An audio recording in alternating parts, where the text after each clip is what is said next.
Kevin Durant versus Twitter Spaces. So Kevin Durant joins the Twitter space with Low, legend of winning. He's an NBA YouTuber. A few 100,000 subscribers on YouTube. Successful guy. Talks about the NBA, drops videos about the NBA and the league. And he did a space, and the space was called KD is not a top 5 player.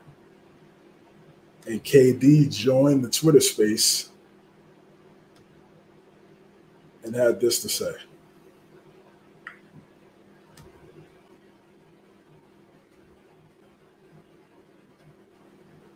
Oh, the video's not going to show the sound. Oh, that's tough. Let's see if I can play it on my phone. Let's see.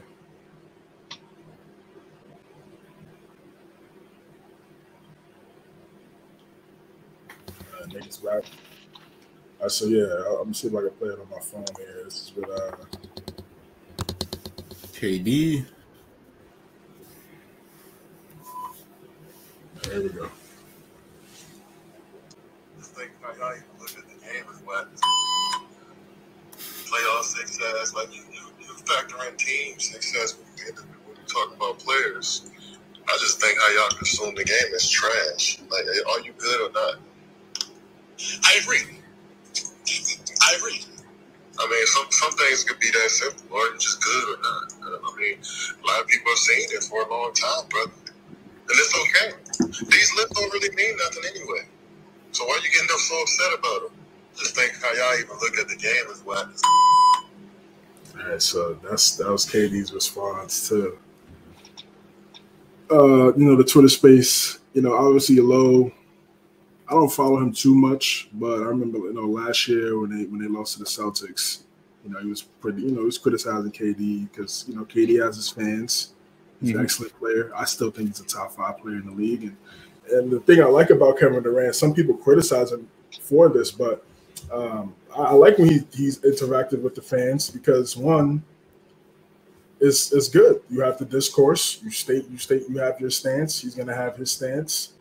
And you could talk about it. That's the beauty. That's the beauty of conversation. That's the beauty of having Twitter, being on the platform. That's why it was so weird to me when he had the burners and all that type of stuff. It's like, bro, like I understand. In a way, I understood why he did it, but now at this point, it's like it doesn't matter anymore. So he's joining the spaces, chopping it up, and it's good. It's good. And obviously, calling your Twitter space KD is not top 5. And KD's always on Twitter. And Low gets thousands of people in his spaces. He's done a great job. In his NBA media career. Kudos to him. But I want to get your guys' thoughts on this, man. And players getting into the space. I think more should do it. More players should do it and really put some of these people and put some of these guys in their place. Because some of these people do talk crazy on Twitter, on social media. They be talking wild. And what's your thoughts on this? Do you think KD is a top 5 player or not? You want to go first, Mike, or you want me to? Go ahead. All righty. Well, first and foremost, I just want to go ahead and get this out the way. The guy that hosted the space is on Twitter is Legend of Winning. I just want to say, you are a clown. I don't like you. I don't like your knowledge for the game, and that whole spaces was just blasphemy. But just to say, but it's so crazy though because I was listening to it a little bit, or I didn't listen to it live, but I actually went back to listen to it because it was recorded. And a lot of the reasoning why they didn't believe Kevin Durant was top 5 was because of rim pressure, which was kind of crazy to me. I mean, obviously Kevin Durant's not a guy that's going to attack the rim 24/7, but just basing your opinion off of that is kind of crazy to me because if you look at a lot of the top guys in the NBA, there's going to be something that they're not, that their specialty isn't at. Like Jokic is the best player in the NBA, but we've all agreed that Jokic is not the best rim protector. However, we still think that he's the best in the NBA because of the other things that he can do: his passing, his scoring, what he brings on the offensive end. Stephen Curry's not a great defender, but he's up there as far as top 5 because of his shooting ability, his ability to be a playmaker with or without the ball. Same thing with LeBron. LeBron James is an average free throw shooter, but he's still one of the greats because of, his vision, his high IQ for the game, etc. So there's always going to be something that, even as great as these guys are, there's going to be something that they're not great at. And I've never really known Kevin Durant, even back to his OKC days or Seattle days. I've never really known him as a guy that was like a rim attacker like that.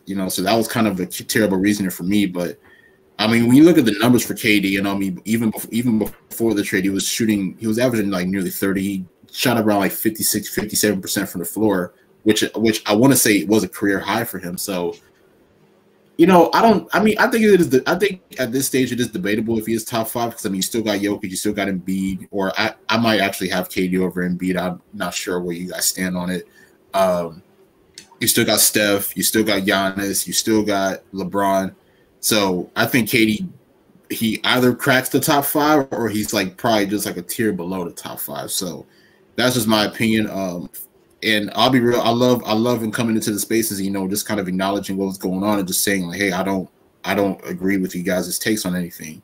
Because honestly, KD's kind of been at that point where it's like, where he's just kind of like, I don't really care about all-time lists. I don't care about, accolades or anything. I just want to go out there and play ball. I don't know if that's him just trying to downplay anything or if he really believes that, but I think that's kind of been his stance over the past couple of years. Because, I think other interviews have even questioned him about, him being on an all-time list or him being an all-time great in this category, that category, and he just kind of downplayed like, hey, I don't really care about that.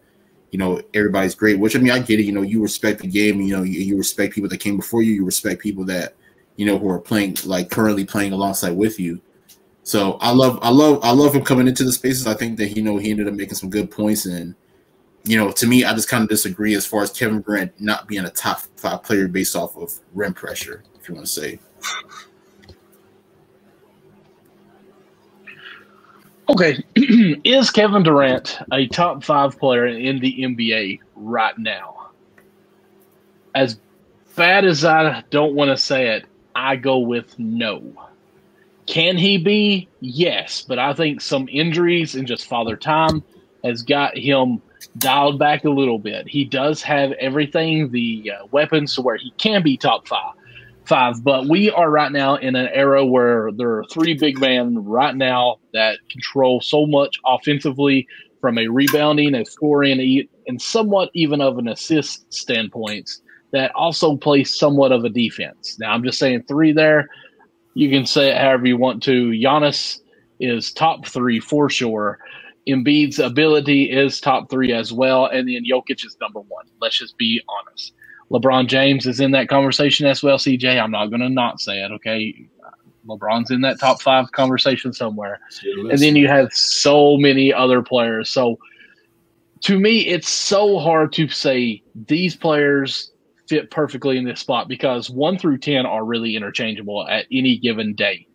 It's just who gets on a hot streak. 1 through 10 is interchangeable? Maybe 1 through 5. Yeah. Let me say 1 through 3 probably is interchangeable. 10. Good with y'all tonight. 4 through 10 is more interchangeable, I guess, on that. Okay. There's tiers. Let me say it that way. There's a few tiers that you go through there. So I don't get hung up so much on saying top 5, top 10, and all this stuff and thinking that it's set in stone or anything. Because if Kevin Durant, we didn't see him in a Suns jersey very much. Especially even in the regular season. His first game during warmups, he rolled his ankle and he was out 3 weeks. So that's crazy. To say he's top 5 is almost really just throwing a number out there and hoping that it's going to be that way because we don't really know how he is. He's having this offseason to heal, and we'll see how he comes back. But can you really base it off of injuries? Because you can make a case LeBron's been injured. Joel Embiid was injured. You know what I'm saying? Can you make a case based off of, being hurt? Because there's a lot of guys who we view as one of the best that, are in and out of lineups because they get injured. But I don't put those, me personally, I try not to put those in there so strong. And that's why, to me, LeBron's not top 5 so much now because he is injury prone as of lately.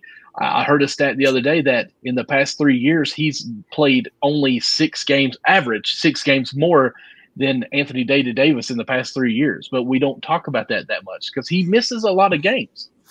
But not not on a level as Anthony Davis, LeBron to street clothes or anything like that. Like we talk about LeBron missing a lot, but not compared to. We say this is the most he's been hurt. Right, and we'll say that, but to see the comparison of Anthony to Davis, where we say like we don't even know what he's going to do, and he's only played 6 more games, like that puts it a little more perspective that I at least have not paid attention to. So let me get back to the Kevin Durant. I don't think he's top 5 right now because I don't know how healthy he is. Is why I don't think Leonard is top 5. But when he plays, he's top 5. So that's what I'm saying. Like I don't know what we're going to expect from when the season starts. If he can maintain what he has in the past, then yes, I'm confident to say he can be top 5. But until I see how injured he is, because Booker was the best player on that team during the playoffs, in my opinion. So unless Booker is top 4, then I can't say that Durant is top 5. Yeah, so first point is, like I said earlier, it's good. It's good players hopping in the Twitter spaces. Oh, love that too, of course. Man, you know, KD, MNC Hoops, we do some Twitter spaces every now and then. If you want to pull up, pass through, my guy, more than welcome, chop it up. We can have discussions like this. I promise you, it just won't be I agree, the whole time. There'll definitely be some more discourse in there. We talk real hoops, KD. If you're listening, we talk real hoops. Civil discourse, of course, but the reason why he's not top 5 because of rim pressure. Yeah, I don't know. I don't know about that one. I mean, because like Nick said, it's, all those guys have flaws in their game. Just for example, Jaylen Brown, all NBA player, but he's not great dribbling with the left. So guys have flaws in their game. Michael was ready for that one. Across the league. No hate. That's just what it is. That's just what it is, bro. Nobody's perfect. And is he top 5 right now? You got to go with the three. Obviously, Jokic number 1. Got Giannis. Got to put Giannis 2. Embiid won. Embiid won MVP, but those 2 guys at the championship. So you can put that.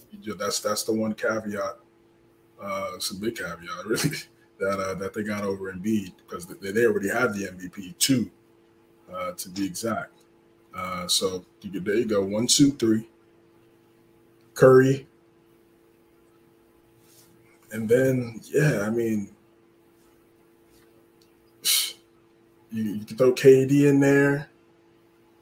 Tatum. You might have to go Bron. Tatum. Obviously, I still feel LeBron is if you don't want to put him top 5, top 7, whatever. I still feel like he's easily top 10.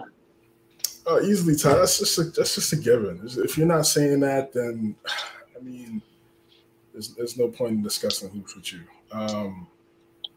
So he's definitely not. But KD, I'd say he's in that 5. I'd say he's in that 5 to 7 range. Kawhi, again, like you said, that's a great point. Listen, Kawhi is just can't stay on the court. But when he's out there, he was baking the Suns. He was 48 piece, 40 piece.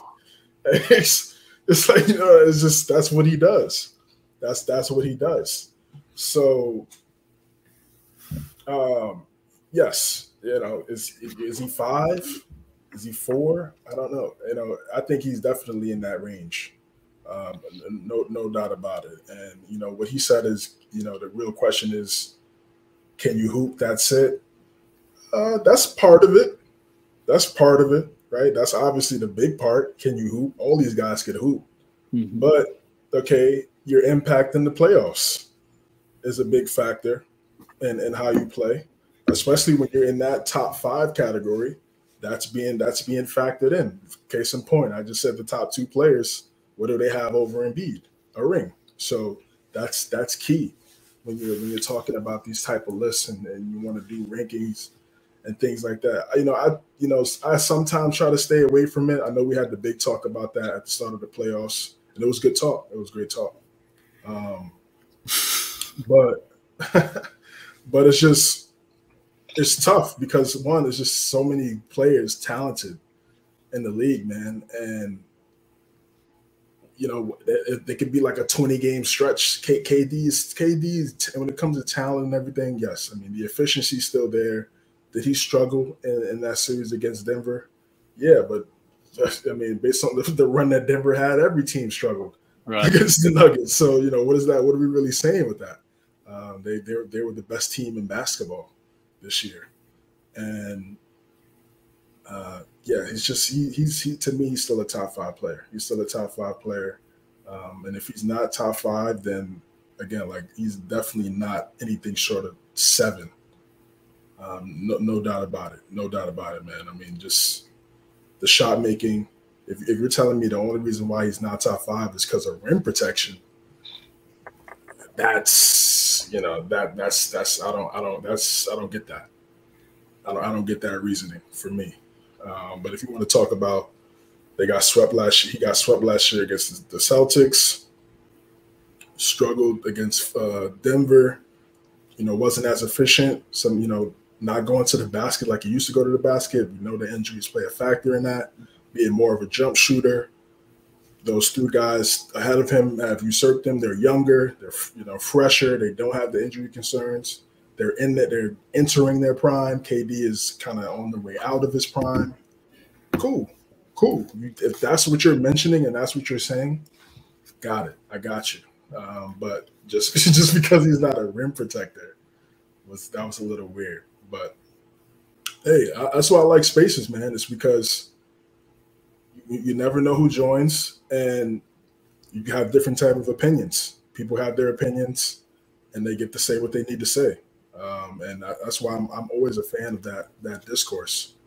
Don't want to get too crazy and too deep, but you see a lot of platforms and things like that try to silence people and things of that nature. When you bring people on the Spaces, you speak your mind about sports or whatever it is. Speak your mind. You debate it with some facts, and you move on. You don't got to get crazy and start talking, getting disrespectful. Like I've heard some Spaces, it gets crazy. It can get toxic. Like some Nick Twitter Spaces, I try to stay away from at all times. I rarely join any Nick's Twitter Spaces because it's extremely toxic, and I end up leaving after like 2 minutes.